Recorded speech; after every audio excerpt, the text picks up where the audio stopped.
did an unbelievable job again. He had another two interception game. The other DB, J.C. Jones, I think that's his name. He had two. Jackson. Yeah. He had two interceptions they got also. Lots of Joneses and Jacksons. He seems to like those guys because he had a Cyrus Jones a couple of years ago. He likes Jones and Jackson. You're right, Skip. Again, you look at the defense, and because what we're starting to see, when they hold the opponent under 14, they win. Teams that have gotten over 14, they've lost. And Skip, if you look at it, 3 of their scoring drives, the Patriots got 17 points when they started the ball in Cincinnati's territory. And you give up that pick 6, so you're talking about 24 of their points. So Tom Brady got 10 points in which he had to drive the field. Now, Skip Bayless will tell you that Tom Brady is still playing unbelievable. He's playing unbelievable football, Skip. 15 of 29, above 28? Hold on. I know good well Tom Brady ain't get 5 turnovers and had 128 yards passing. But everybody wants to believe that Tom Brady is just fine. Stop this. Stop this lunacy. Stop this maddening. Skip, you know he about to get that pocket watch. You know Coach Belichick about to give that old gold watch. I hope he does. You got about to give that gold watch, Skip. Look. I would love to see Tom Brady with the Chargers next year. Love to. They got the running game going. Sonny Michel ran the ball hard yesterday. Burkhead came and then gave him a big run, gave him that 33-yard touchdown run. They even let N'Keal Harry carry the ball a couple of times. But, Skip, look, if you've been impressed with what the defense has been doing, and they've been doing this pretty much all year, they've had 3 lapses, or if you want to say lapses, where they've played competition that's the offense is comparable to what they are on defense. You look at the Ravens, you look at the Texans, and you look at I forget who beat them last week. You see what's going on. Kansas City. Kansas City. Beat the Patriots. Yes. If you look at an offense that's comparable to what they can possess defensively, you see they struggle. Let that sink in. Every game in which they've given up more than 14 points, they've lost. So, Skip, I'm not, 15 or 28. Brady was like 3.7 yards an attempt. Out of 26 quarterbacks, of the 26 quarterbacks to start at least 3 games since week 11. I just want you to let that sink in. That's a large body, because Skip loves large bodies of work. He said he liked large bodies, like the Atlantic and the Pacific Ocean. He said he liked large bodies, so I want to give him a large body of work. Since week 11, of the 26 quarterbacks that started at least 3 games, Tom Brady, GOAT Brady, the winner of 6 Super Bowls, is dead last in yards per attempt. 2. Defense gets a 10, but I drug it down to a 2 because the offense was minus. My turn. On an impressive scale of 1 to 10, I give New England's performance yesterday a 1. Okay. You gave it a 2, I give it a 1. Thank you. It's not a Brady scale, it's a New England scale. So here are my many issues with what I witnessed with my own 2 eyes yesterday at Cincinnati versus the team that is going to get Joe Burrow, the new Heisman Trophy winner, with the first overall pick in the draft. Congratulations to Joe Burrow, although Jalen Hurts should have hung in there and won. But that's all. No, he'll get a chance to right the wrong when he plays LSU. We'll see how that goes. LSU going to score 60 on Oklahoma. Not if we play keep away. So, what happened yesterday? I saw Brady pull off a pretty sweet opening drive. 75 yards in 8 plays, 7-0. Then what happened to that vaunted Belichick defense? Here came Andy Dalton and company, and they go 75 yards in 9 plays to tie it at 7-7. On 3rd and 3 from the 8, they hit an 8-yard touchdown pass, and I'm thinking, really?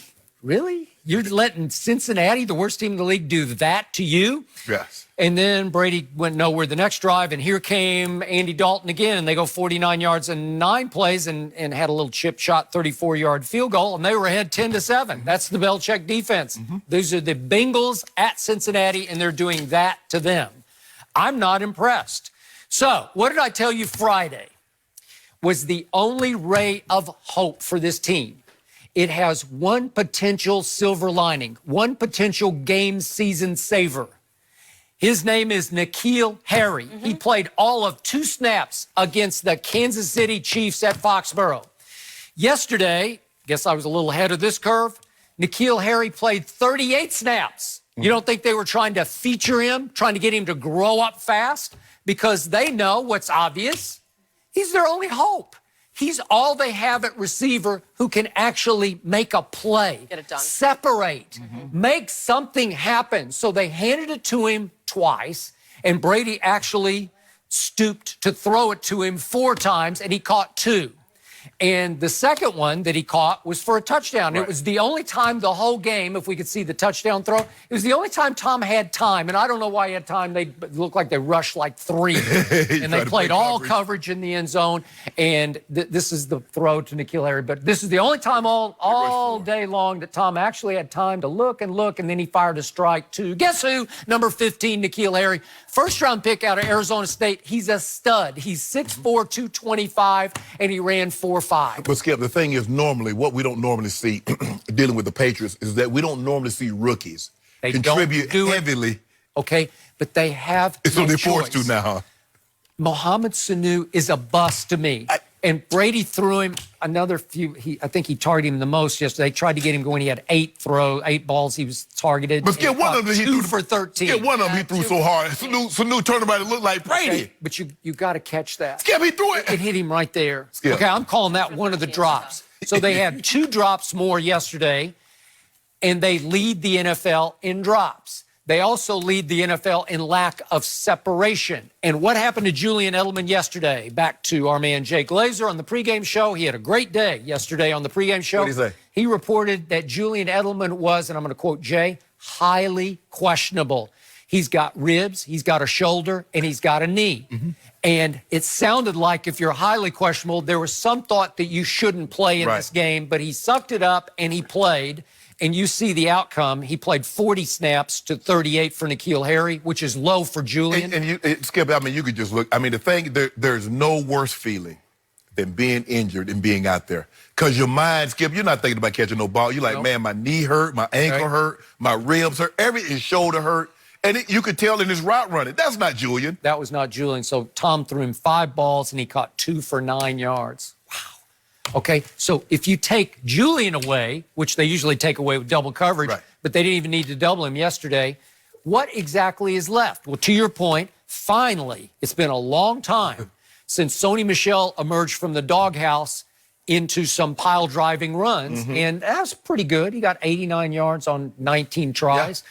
But Burkhead finally sort of got on track in the second half, and it helped build that total of 175. He got loose at the end for 33 and a touchdown against his ex-team. But what should be concerning for the Patriots, Skip, is what? They allow Joe Mixon. Now, we're starting to see. I love Joe Mixon as a runner, just as a runner. He's strong. He runs hard. Remember, Chubb got loose, and we chalked up where they were so far ahead, nobody cared. I got it. But we're starting to see teams are starting to, gain traction running the football. Traction. So, to me, they're trying to get N'Keal to grow up quickly, which is not the Patriot way, to your point. And it's really all they have on offense because they couldn't protect Tom. I'm here to tell you, I think Brady took the worst punishment he's taken all year in that game yesterday. They hit him, and, boy, they sandwiched him a couple times where, trust me, at 42, he is feeling it today.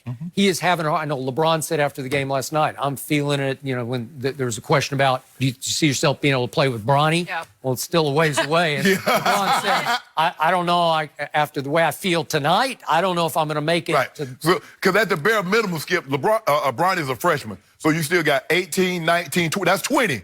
Then he still got 1 year of college. So that'd be at least 1 year, because I don't know if he's good enough to be a one and done, but maybe he'll be that. He might. So that's the thing. Can do it? So, man, look here.